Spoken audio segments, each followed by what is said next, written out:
Well, hello, folks out there in YouTube land. We've got a fun show for you. All right. SEC QBs are ranked worst to first, and we're going to have a little reaction to that. There's a couple of guys called, I believe it's SEC Podcast. I've featured them a couple of times, I think, and they did a video recently where they ranked the QBs. And I found it pretty entertaining and interesting. These guys, they're trying to do something that's not easy to do, and that's to cover the entire SEC.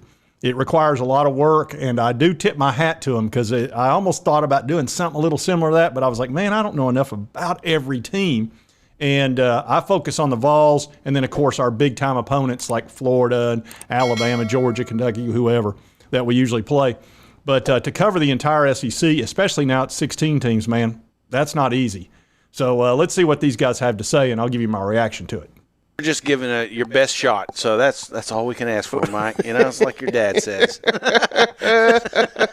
All right, number 14, and this is where, people get tuned off immediately. How could you have my guy 14th? Yeah. Graham Mertz, Florida.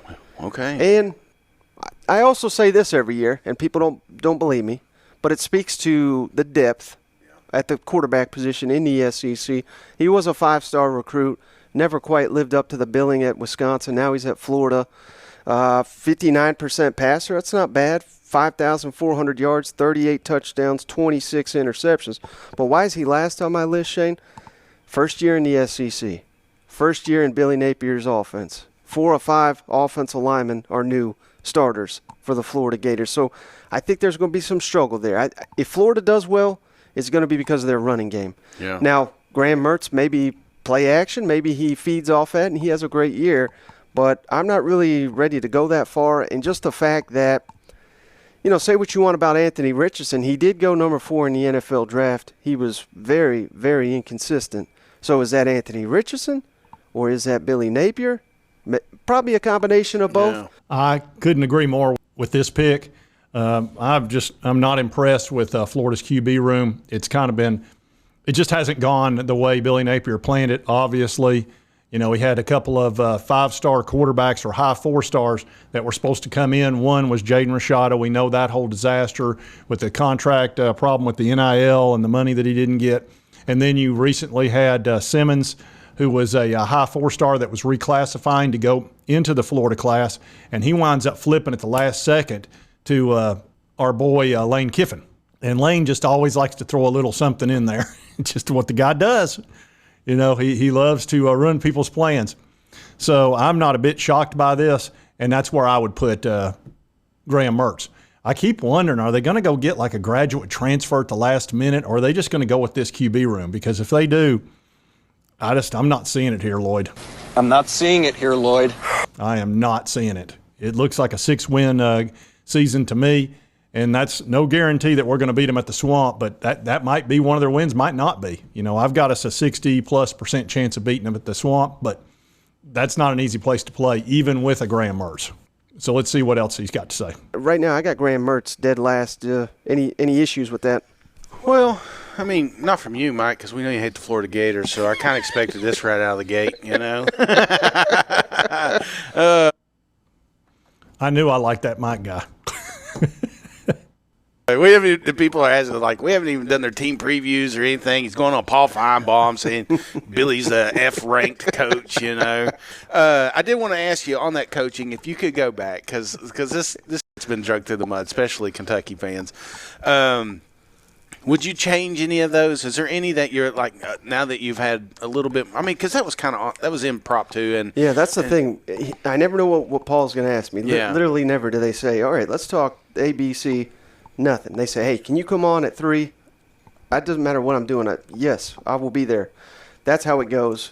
I had no idea. I think he just said that just because that's how we started the conversation. I said I graded Mark Stoops, and so I guess he was just curious to see what I had to say about the rest. But did you give Billy an F? Would you really give? Because I'll say what you want. Coaching is a lot of things. Yeah. But one of the biggest parts isn't actually, in my opinion, and I know everybody's got their own opinion, but is getting the talent there. And, it's hard not to acknowledge just the fire that they've got down there right now with this recruiting. We've got stadium renovations coming up. I mean, there's a whole bunch of good stuff happening down there in Gainesville. So I want to factor some of that in. So would you change that score at all? Well, I mean, specifically that one, I was having fun. You know what I mean? I mean, Billy Napier's not the worst coach in the SEC, but he did a pretty piss-poor job last year, if you ask me, at the end. I mean, losing to Vanderbilt. I mean, that Kentucky game was awful. Yeah. I thought some of his decisions to go for it cost him in the Tennessee game. I mean, there's things to critique. But, yeah, I mean, I'm in wait-and-see mode with Billy. Yeah. I really am. And this year, many people are saying that's the toughest schedule in the country. Right. The following year, Shane, they get 11 Power 5 teams are on their schedule. I saw that. I mean, this is – it's not getting easier. No. Yeah. So I think I can give him a better grade because I'll be perfectly honest. I know he had a great record at Louisiana. Yeah. I don't watch Louisiana football. No. So I don't know how to grade that. Neither does these Florida fans, you know. But they're going to ride and die with their coach. I get that, you know. I watched zero UCF, you know, with Heupel, and then now I'm like his biggest fan, you know. Right. So logical. But no, he's not an F. That would make him he's probably, to me, he's probably like B minus C. Yeah. Sometimes I get this a lot. People say, my God, you go full tilt on Feinbaum. Well, that's the point. I think that's why he's having me on. If I just sat here and it was just, you know, I said nothing funny. I mean, basically that's what I take it as. I'm trying to make him laugh. Exactly. And trying to bring information. I mean, it's not like I'm just saying crazy stuff, but I'm trying to make him laugh. I'm trying to get his audience fired up because they talk about me for days on end. Yeah. And then they want to have me back. I mean, that's kind of the whole point there. But all right. Now, what he's talking about there, he's actually appeared on Paul Feinbaum's show several times, I believe, and he's actually pretty entertaining. He said some pretty provocative things. I think he talked about Alabama a little bit and got some folks upset, but it gets him brought back onto the show. Now, I've tried to get on the Paul Feinbaum show multiple times. I just haven't had any luck, but I keep hoping to receive that phone call and say what? Paul? He's calling for me? I'll take it. Yeah, of course I'll take it. Okay. Paul, buddy, how you doing? Yeah, I appreciate you returning my call. Stop calling you. I'm never going to get on your show. Well, that's pretty rude. Well, I don't think I want to do that. No, I'm not going to stick it where the sun doesn't shine. Well, you know what? You're not any good anyway, and I didn't want to be on your stupid show anyway. So forget you. Oh, that was the wrong number. Don't worry about that. All right, let's get back to the QBs. A.J. Swan from Vanderbilt, 1,274 passing yards, 10 touchdowns, only 2 interceptions last season as a true freshman. He's got Will Shepard. He's got Jalen McGowan. 2. Yeah, A.J. Swan with Vanderbilt. I don't know what difference it makes. That's a tough position. Good grief. Being quarterback at Vanderbilt is about as difficult as it gets. Look, every single game you play in the SEC, you're understaffed and you're undermanned, and you just don't have the talent. Normally their offense is very pedestrian at best. They just lost their best running back. I think he went to Kentucky. So there's just so much you can do. The fact they won 2 games last year and beat Kentucky and Florida, which is just shocking, you know, who knows? Maybe they'll end up being okay. But, I mean, we blanked them. What did we beat them, 52-0 or something? And that was after the South Carolina game. So I don't know. I don't know what difference it makes at Vanderbilt. But anyway, more power to the kid. It's not because I think he's a bad player, but it's just so hard for me to peg what Auburn's going to be with a new coaching staff, with essentially a new starting entire offense with all the transfers. So I think he could be a really good player, Shane. He reminds me of Bo Wallace. Yeah. Remember, he played for Hugh Freeze, who was very productive. He's one of the quarterbacks that beat Alabama. So I'm not saying you can't win with Peyton Thorne. I think you can. This is going to be tough right here. Hugh Freeze has got a lot of work ahead of him, and that's taken over Auburn. He's brought in a decent transfer in this young man, and you know, he's okay, but geez, man, it's and Hugh Freeze usually gets the most out of his quarterbacks, so he'll do okay with him. But they're probably looking at a 5 or 6 win season at best, and then, you know, he'll build it up. he'll do fine. I think Auburn's going to be okay in the long run. They got a good coach. I'm not talking about him in his personal life or any of that stuff. You may dislike him and think little of him, but he's a good coach, and he beat Alabama multiple times. So anyway, we'll move on. We aren't caring that much about Auburn. We don't even play them this year. Number 11, Brady Cook, Missouri. And he's a tough one because we don't even know if he's going to be the starting quarterback. We really don't. So have him this high up the list should give you some indication of the respect I have for him. But he was banged up last year. We got to be fair to him. Yeah. Very underrated runner. Now, Brady Cook, he's actually pretty good. He runs the ball really well, I think. I think he's sneaky good. And it's not easy to play for Missouri. Again, they're undermanned. They usually don't have the talent. But I think he's a solid quarterback, and I can certainly see him being, number 11, number 10, somewhere in that neighborhood. I think he's decent. We will be playing them this year, and we got to play him at Missouri. So, he'll be there playing hard. Solid player. He's a solid quarterback. But let's move on. Lack of confidence because it could be someone else. But also, I put him this high because of the talent surrounding him. Whoever this quarterback is, it's probably going to be higher on this list. But again, I just don't know who it's going to be. Alabama, I went with Jalen Milroe, number 10. We liked him coming out of the spring. Started against A&M, 12. I got a lot to say about Alabama. First of all, you've got this fella, Jalen Milroe, under 60% completion rate. Now, he is a beast of a runner. That guy can run like the wind. He is unbelievably fast, strong. He's a better runner than Josh Dobbs. Okay, that's how good he is. But his arm is pedestrian at best. It's just not that good. And he will throw an interception. And I know a lot, and I know darn well Nick Saban does not tolerate turnovers, as you know. So it'll probably end up being Tyler Buckner or Ty Simpson. I think Tyler Buckner was brought in after the spring game because they look like crap. They played poorly in the spring game, and Nick started panicking a little bit because he's used to having great quarterbacks, especially over the last few years. Having Bryce Young, that guy was a magician back there. To have him for 3 straight years was just they're spoiled. He's as good as it gets. And anybody that thinks he's not going to succeed in the NFL is nuts. He's going to do extremely well in the NFL.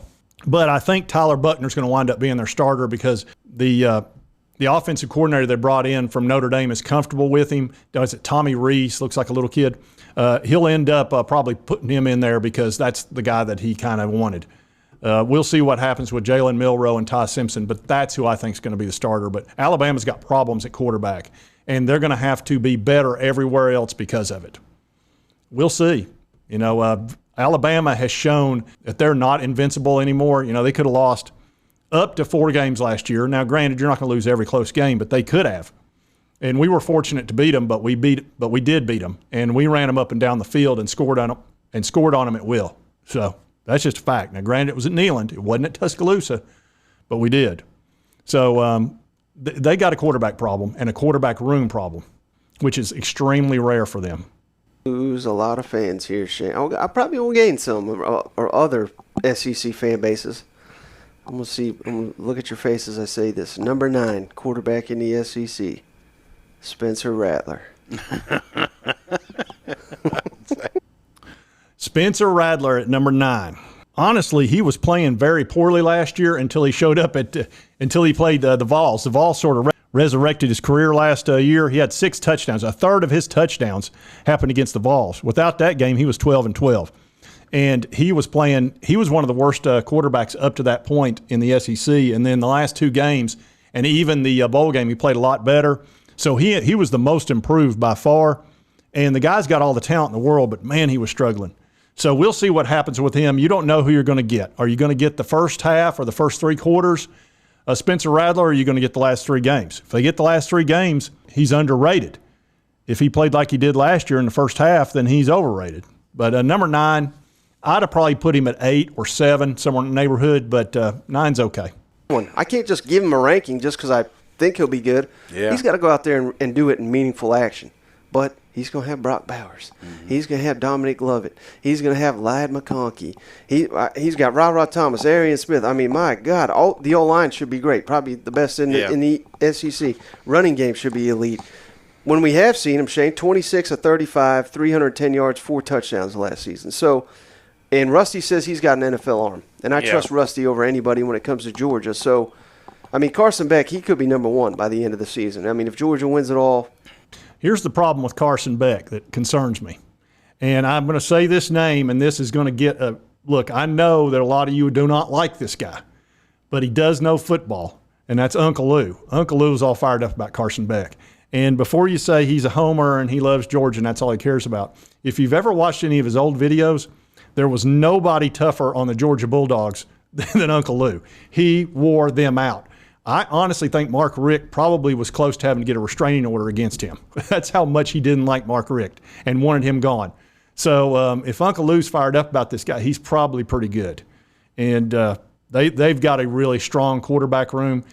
They're going to be good at quarterback. So I would rank this guy higher. But, again, you haven't seen anything because they had Stetson DoorDash Bennett, and DoorDash was very good. I always thought he was underrated. I saw him against the Vols, and we couldn't do anything with him. Now, granted, there were several quarterbacks we couldn't do anything with in 2021 and 22 because of our defensive backfield. But they're probably going to be just fine at quarterback. So he'll probably end up 3rd, 2nd, maybe even 1st. We'll see how that plays out. Devin Leary from Kentucky. I loved him at NC State. Yeah. First, why he's low on this list, first season in the SEC. So we don't truly respect someone until they've done it in the SEC. Now, this guy, Devin Leary, he might end up being real good. We'll see. He's kind of got a tough guy image, and his personality is going to fit well at Kentucky because that's a tough guy team based on their coach, Stoops. So I expect him to be pretty solid for Kentucky, and this is the type of guy I expected Florida to go get. This kind of, rough and tumble quarterback that can get it done. So, we'll see what happens, but I think Kentucky's pretty pleased with Kevin Leary. Now, look, it's the SEC. It's not the ACC anymore.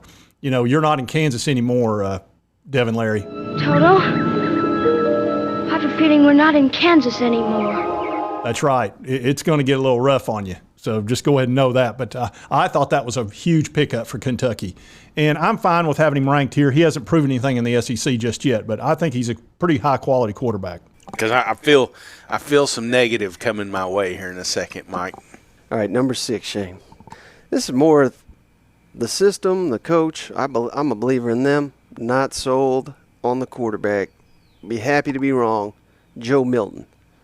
Number 6. And again, if I'm saying, look at some of the guys we've passed up so far. So I'm not saying he's awful. 64% passer last year for the Vols, 971 yards, 10 touchdowns, no interceptions. So Orange Bowl MVP, Shane. If he plays like that the whole year, he's probably number 1 on this list, given Josh Heupel and everything. But they're comparing him to Anthony Richardson. I have not done that, but some people are. Tennessee fans I've seen, and they're cheering, and they're saying, oh. All right, folks. Look, that game at Clemson was big. That was a really big game. As a matter of fact, I was very much on the fence with him, leaning towards not wanting him to be the starter coming into this year. And then the Clemson game, look, he lit it up and threw for 67. I said he needed to throw for over 65%. He needed to have a couple of 3 touchdowns, at most 1 interception, and need to win the game. He did all those things. And it was under the brightest light, the most pressure. He did not overthrow the ball. He was accurate. He made really good decisions, obviously. And he handled the pressure just fine, and he was confident. Because I'm good enough, I'm smart enough, and doggone it, people like me. Right from the very first pass, you could tell he wasn't nervous. He might have been excited, but he wasn't nervous. And he handled an intense situation where he knew everybody on the planet was watching him. He had 30 family members there. It's his home state. That's as much pressure as you can about be under, and especially when you're playing for your job, which he really was, because if he'd have played poorly, we'd have lost that game. We're in the transfer portal. There's no question. We're going after the Learys. We're going after the Wake Forest guy, and we would have got one. Now, that's just a fact. With Josh Heupel, you're going to get what you want in quarterback. But MVP, played great, world of upside. So we'll see how it goes. But I'm fine with him at 6. I think that's fair. He hadn't played enough games, and he has lost 2 starting positions in the past at Michigan and at Tennessee. We'll see what he does. But I feel pretty darn good about him. Time will tell. As I've said, we're going to go as far as Joe Milton will take us. And if he doesn't take us very far, it'll be Nico, number one player in the country last year in high school. So we've got a good backup, and then we got Gaston Moore behind him, who looked sensational in the spring game. So I think our quarterback room is solid. I really do, and I'm comfortable that if Joe plays well, we're golden. If he plays poorly or he gets hurt, we do have 2 fine backups. So I'm okay with number 6. That's fine. I think that's fair. Who we got number 5? And this will surprise a lot of people, Shane, and this is projection. We saw a little bit of him last year. New offensive coordinator, but I'm going Connor Wigman, Texas A&M. If Jimbo was still our play caller, I'm bumping Connor way down the list. But I'm a big believer in Bobby Petrino, believer in just him having to call the plays. I think we got the best trio of receivers here: Anaya Smith, Moose Muhammad. Now, I'm a little surprised at this. I don't know that I would put him 5th. The completion rate, 55%, but, he did have 8 touchdowns and all that.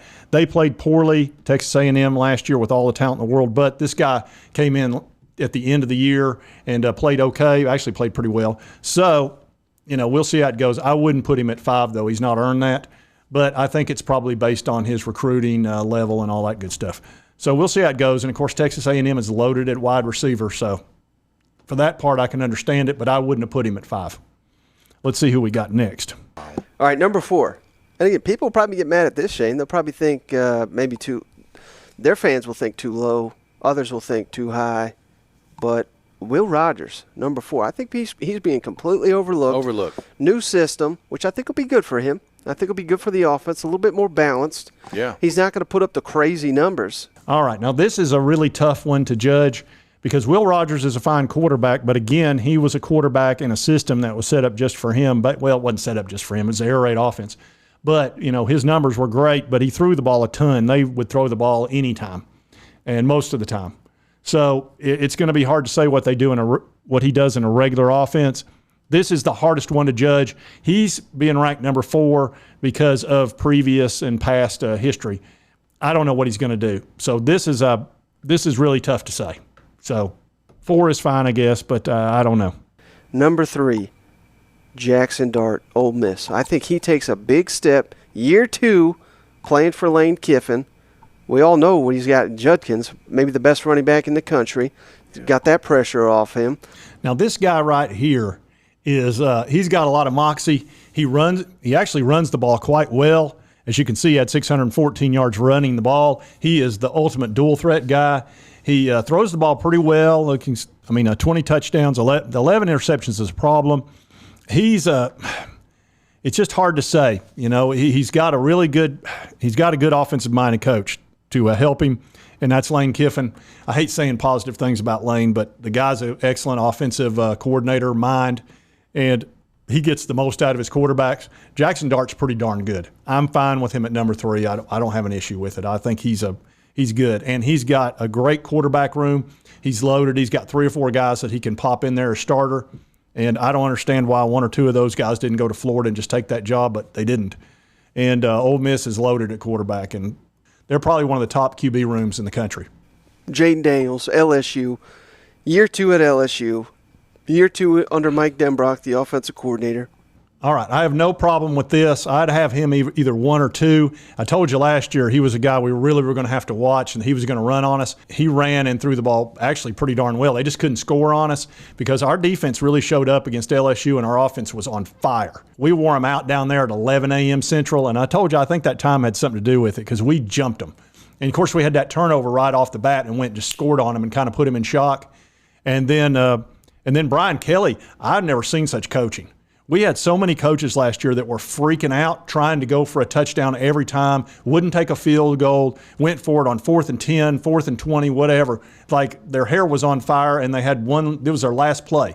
I think they outcoached themselves because they were so scared of Josh Heupel. They fear the man. And I think they made mistakes because of that. I watched it in the LSU game. I watched it in the Kentucky game. I certainly watched it in the Florida game. I saw Florida take points off the board. I saw Clemson take points off the board. Fake field goal right off the bat with Clemson, that's fear. That's what that is. And those are big-time coaches that are afraid of Josh Heupel. They're scared of him. There's no other way to explain it. They're scared of that offense and what he might do especially with Hendon Hooker. They were scared of Hendon too. But anyway, I'm fine with Jaden Daniels, number 2 or 1. He could have been 1. That would have been fine with me. It would have made sense. So we didn't mention, of course, KJ. Give me KJ. Golly, how's he not sponsoring this show with all that NIL, you know? How many times we got to say we love KJ Jefferson? And before you jump into this, a lot of people are freaking out that he's even considered the top quarterback, and we've got him on top of our list. If you take KJ's jersey off now and you put a Georgia jersey on him, you put an Alabama jersey on him, there's no question who the Heisman front runner is going to be. Yeah. That's the scenario, Mike. I'm going to that locker room, I'm picking a guy, and I'm glad you put KJ there because I'm right there with you. Yeah. Check this out, Shane. Ranked number 2 in the SEC last year, 8.8 yards per attempt. This is not rushing. This is attempt. Yeah, this guy's a fine player, and I'm going to have to sort of agree with him there. I'd have him 1 or 2. You can see 24 touchdowns, 5 interceptions. That 68% is nice. Now, if you'll remember, Hendon Hooker was better than all these numbers. He was at almost 70%. He threw for like 29 or 30 touchdowns. That was with the injury, and then had like 2 interceptions. So you can see how high they are on this guy. If Hendon were still listed, he'd be number 1 for sure. And that's why I think Joe has such an opportunity to increase his position from 6 up to 1, 2, or 3 or 4. Anyway, I'm fine with this ranking as well. I think that's fair. And look, he does run the ball really well, and that makes him very dangerous. So anyway, I thought it would be fun to take a look at that video and give a reaction to it, and that's That SEC Podcast. And I like those 2 guys. They're entertaining. If you want to see more information about just the SEC and kind of that overall thing, check those guys out. I find their podcast very informative, and I need to at least give them a shout-out because I did use their video and featured them. Like I say, check them out. Anyway, if you like this content, be sure to hit that like button. Lets me know to continue to cover the Vols and all the SEC opponents that we have, and then other things that I like to cover because it's fun, especially if it's giving grief to certain teams. And you know the ones I don't like. Anyway, if you've not subscribed, it's on your right, my left. Just boom, hit that little button. I'd appreciate it. And right here's the most recent video. Be sure to check that one out. And we'll see you next time on Sports Talk Jay.